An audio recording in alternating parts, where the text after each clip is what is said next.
Hi,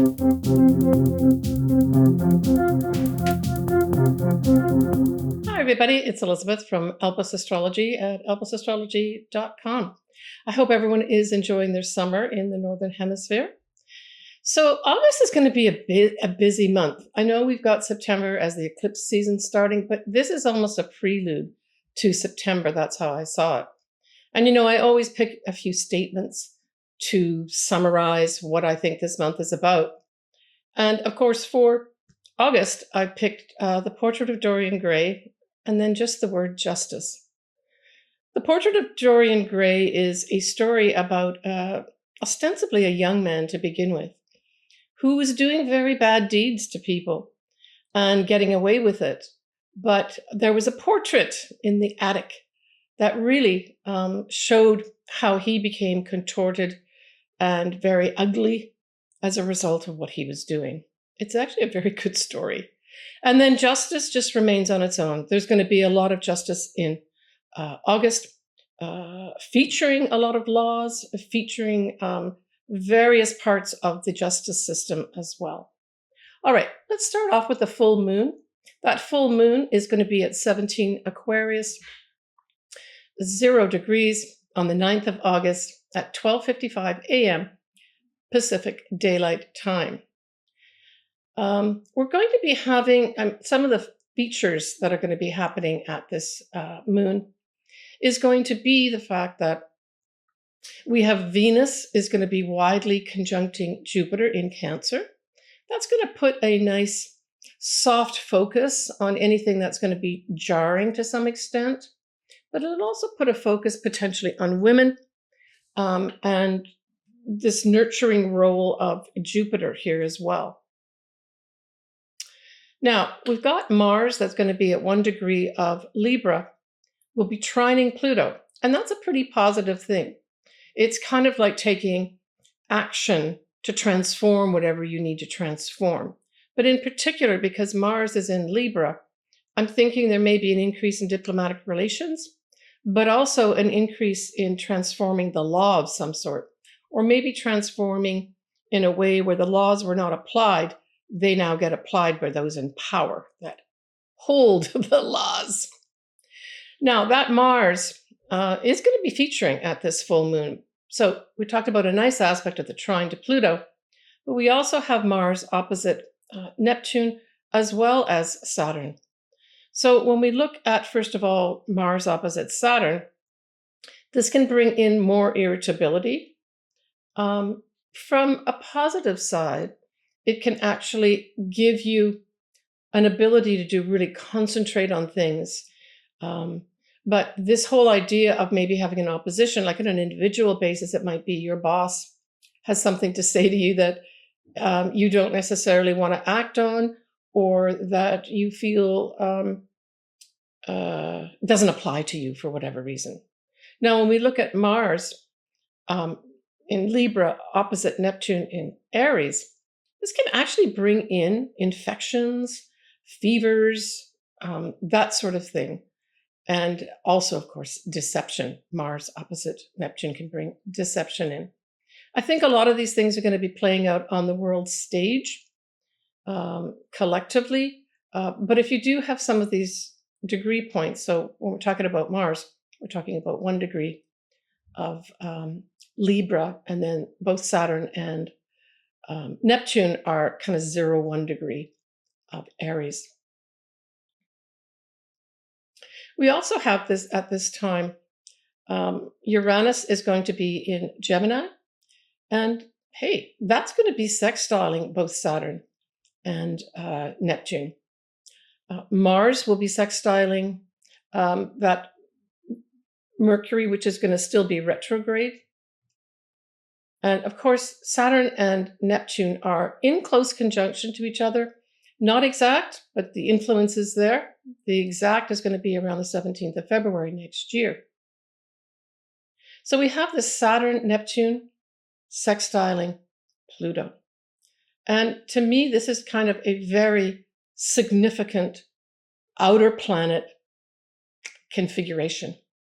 And I think this represents the big reveal, pulling the curtain back. Some people may not be happy about that.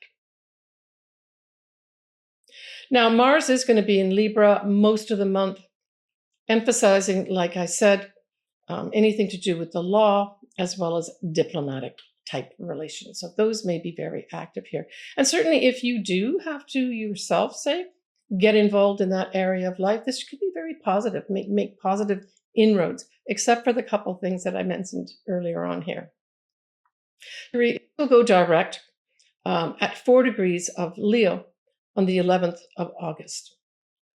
Venus is going to be spending a lot of time in Cancer. And then the Sun will be in Leo until the last week of August. And then the last week of August, that Sun will go into more conservative, fact-finding Virgo. So, when we just look at the Sun does rule Leo. But this could also be a month where we could, really enjoy ourselves. Now, enjoying ourselves can go from 1 to 100.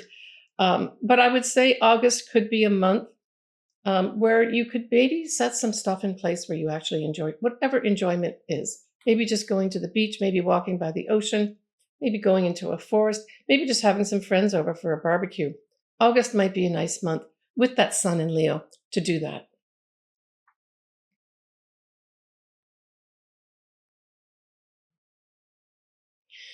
Yeah, so we have a lot of things happening in the press, but a big thing that's happening on the press right now and on YouTube and anything everywhere is this resurgence of the whole Epstein files. I'm not going to discuss them. There's so much on the internet right now that you can go and decide what you want to read or listen to.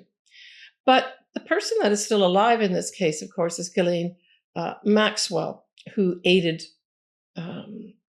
apparently aided this whole Epstein thing and was convicted. She's in jail right now.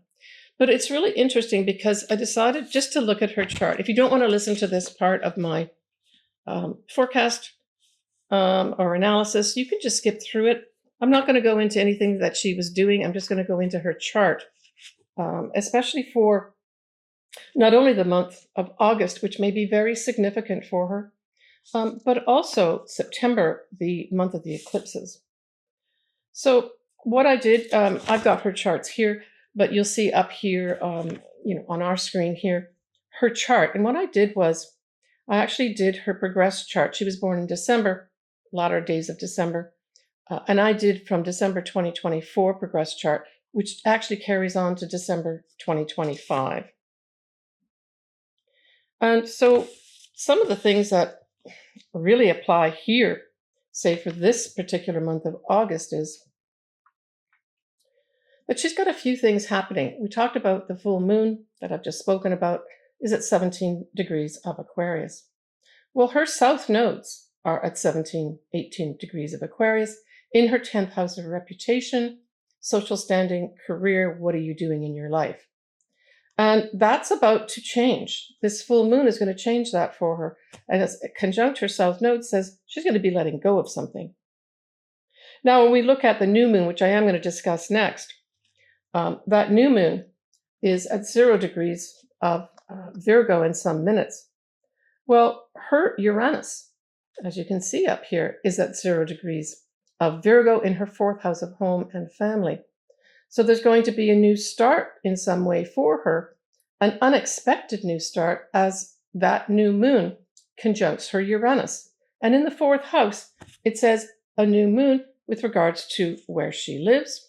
And a new moon also suggests her family will take on a new role, maybe in particular her mother, if she's, I don't know if she's still alive, but that could sort of happen here too.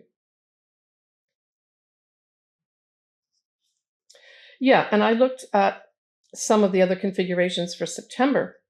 And as you can see here in the chart, her progressed Venus is at almost 15 degrees of Pisces. Well, where is that first eclipse in September? 15 degrees of Pisces. And it's a total full moon. That's on the 7th of September. I've done a whole video on the eclipses for this year. I put the link below here. I'll discuss it to some extent in my September video here too. But this falls in her 11th house. In addition to being friends and groups, And that type of influence in your world, it's also the house of hopes, dreams, and wishes. And with Venus, Venus likes to attract things in. So there could be some big change also around the 7th of September for her in this area of her life. I mean, the big thing for her is going to be next year, and that would be next August, where we have a total new moon eclipse at 20 degrees of Leo. Because that's going to conjunct her north nodes that are almost 19 degrees of Leo in her 4th house. So August next year could be significant for her in terms of a change of where she lives. The other thing I thought was interesting for this year is her progressed moon is at 25 degrees of Scorpio, right opposite Uranus, transiting Uranus in the 12th house. And so this says to me also, this birthday year, she could have some unexpected thing happen in that 12th house. So the 12th house does rule prisons, as well as hospitals and hidden places and spirituality. But that Uranus, transiting Uranus, is going to be opposite her progressed moon in the 6th house. So there could be some big change that comes unexpectedly, perhaps to do with her being in prison. That's a very emotional, a deep emotional thing for her. That changes her daily habits. The 6th house is habits, right? In terms of habits that you do day to day, activities that you do day to day. Typically, that would be our job, but it's also our health. So both these areas of life may be brought up as well during this time period. All right, I'll stop there with her and go on to our next lunation. Our next lunation is going to be a new moon in Virgo, and it's 00 Virgo, 23 minutes on the 22nd of August at 11:07 p.m. Pacific Daylight Time. Now we know that Mercury is now direct. It's not out of shadow yet, but it is going direct here, right? And as a reminder, it goes direct at 4 degrees of Leo. Now, Mercury at this time is going to be at the same degree that Venus retrograde in September 2023 went direct at. And so I thought that was interesting too, that there may be an activation, right? Because in September 2023, that Venus retrograde going direct was at 12 degrees of Leo. Yeah, and of course, we've also had a Mars retrograde that finished off a while back. So this whole area of Leo is being activated again. There could be some, if you do have something, say, around that 12-degree mark, there could be some important communication that either you receive or that you send out to other people with the influence of that Mercury on top of the degree point that Venus went direct at in 2023. Now, because this moon is at 0 and sun is at 00 of Virgo, it really does emphasize the beginnings of a sign, right? And it's a critical degree. It really says to me there's this big, big ushering in of newness, especially regarding important information. Could also have something to do with service of some sort. It could also have something to do with our health. But important information is going to come to light, is what I really got when I looked at this 00 placement of Virgo. Now, Mercury is the ruler of Virgo, and it will be conjuncting this point of this new moon of 0 degrees of Virgo on the 3rd of September. Note that 3rd of September as being an important time, I think, collectively, for whatever important information has to come in will be coming in. Just take the whole week of that 3rd of September. And certainly if you have something around these degree points, so we're talking really 0 degrees, 0, 1, maybe even 2 degrees of Virgo, and you're expecting some, maybe signing an important contract, waiting to hear about something, it may not be at this new moon on the 22nd of August exactly. It may be actually around the 3rd of September. Just a heads up on that. Venus is going to be squaring Chiron That's not good for our health. There could be some health crisis that comes up at this time. Nicely, though, we're going to have Jupiter trining the north nodes. That's positive outlook for our future, connected in with the newness. We will have Mars widely squaring Jupiter. Usually you can't get a bad aspect with Jupiter, and even the square can bring in some positive movement forward for those folks that need it. Uranus, though, will be squaring this new moon and sun. So this is upsets. You're going to be desiring to break free of something with this influence of Uranus square. So even though this is a new moon, things like the Mars squaring Jupiter, Uranus squaring the new moon and sun can suggest that it's not all going to be straightforward. But hey, if you're looking to get free of something, that could happen with the square. It could work out positively for you, right? But I think there's going to be, going back to what I said at the beginning, a huge breakthrough on important information that allows us to take some newness with regard to whatever it is that comes up. And with Mercury going direct, sextiling that Mars in Libra, it again points back to the legal rulings, also pertaining to this new moon in Virgo.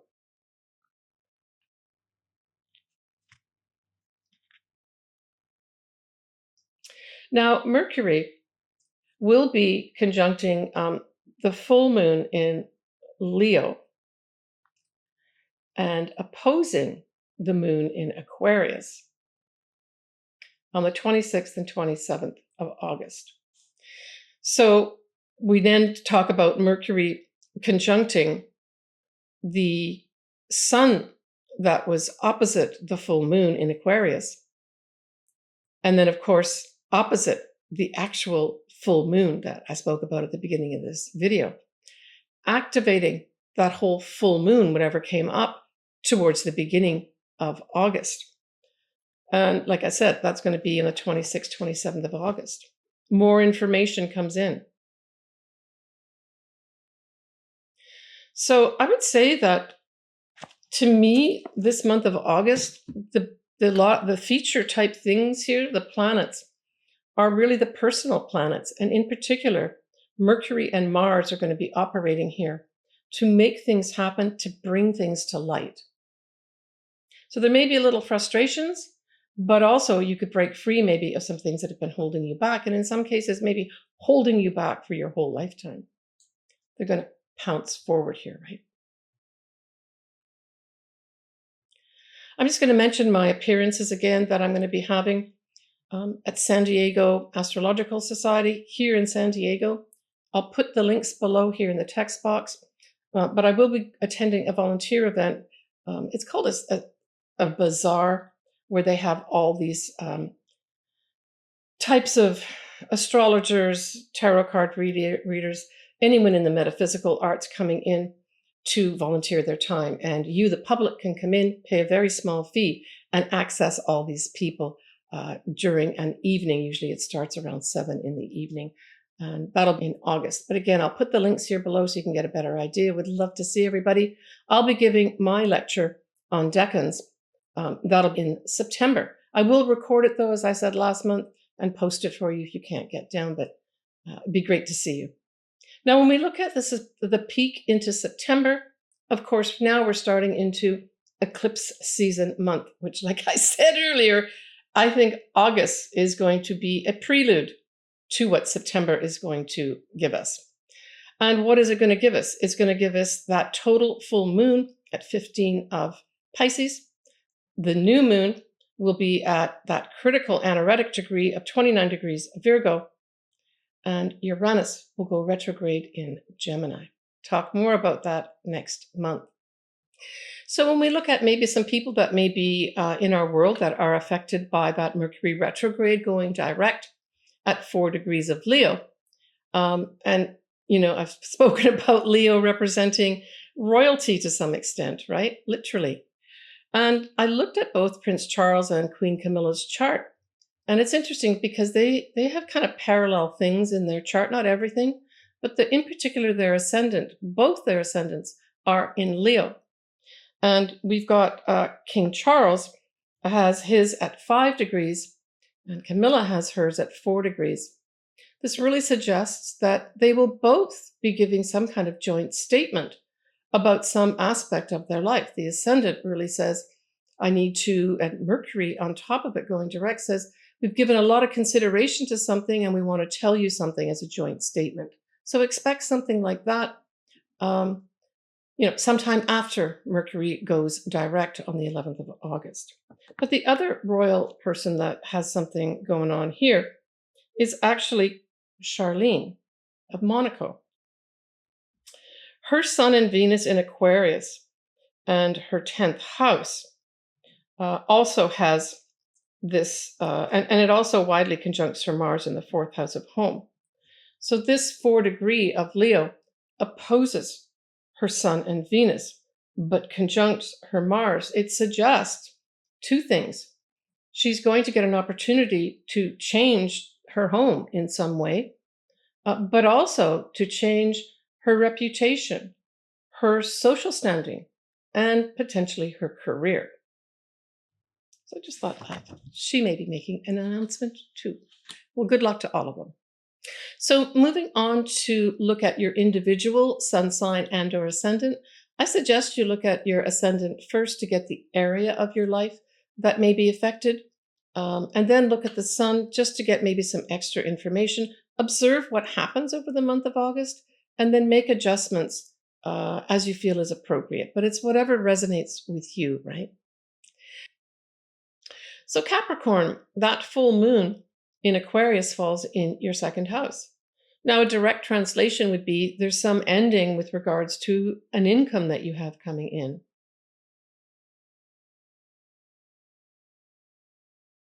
It can also, though, mean that you've come to an understanding in your head that you're not being valued enough where you're earning your income, which would be your job, right? And you decide at this time to change that. And you may change it by saying you don't want this job anymore. Now, if that is the case for you, I would say that if you can wait till Mercury at least goes direct or a day afterwards, that would be a better time to announce something like that. And that's going to be on the 11th of August. Because at the full moon, we will still have the Mercury going retrograde. So I guess it really says to me, make sure you understand the important information, right? And I would say that includes looking at your contract. Is there a non-compete in there? And these are all just intuitions I'm getting for you, Capricorn, right now. It could just turn out you decide, maybe you are working 2 or 3 jobs and you decide, I'm giving one up.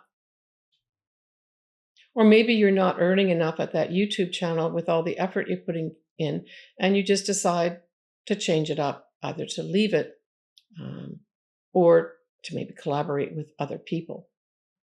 Because certainly Aquarius can emphasize other people and the internet, all that type of thing too, any kind of social media.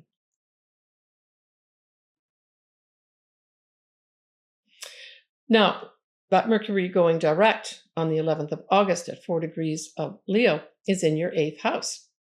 And so this also may have been a time when you were negotiating or maybe mixing up some of your investments, deciding I'm going to let this go and I want to put more money in this. And you were maybe working with a financial advisor to make that happen. This Mercury direct, maybe you'll get a call or a message from your financial advisor to say, everything's in place now. I just need your okay, and then we're moving forward with this. That could happen here too. It can also be the start of maybe you've been negotiating a mortgage, and on the 11th of August or just after, you get the green light for your mortgage. It could also be credit cards. Maybe you applied for a credit card or a line of credit, and you get approval at this time too. Yeah.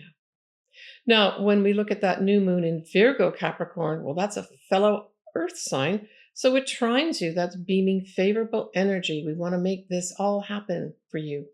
And that involves your 9th house. So this could be you putting plans together and finalizing a big trip for yourself overseas, Capricorn.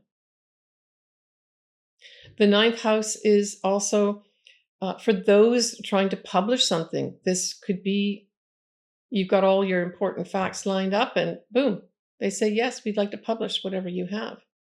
But it can also have you having a new start with regard to, say, an advanced degree here.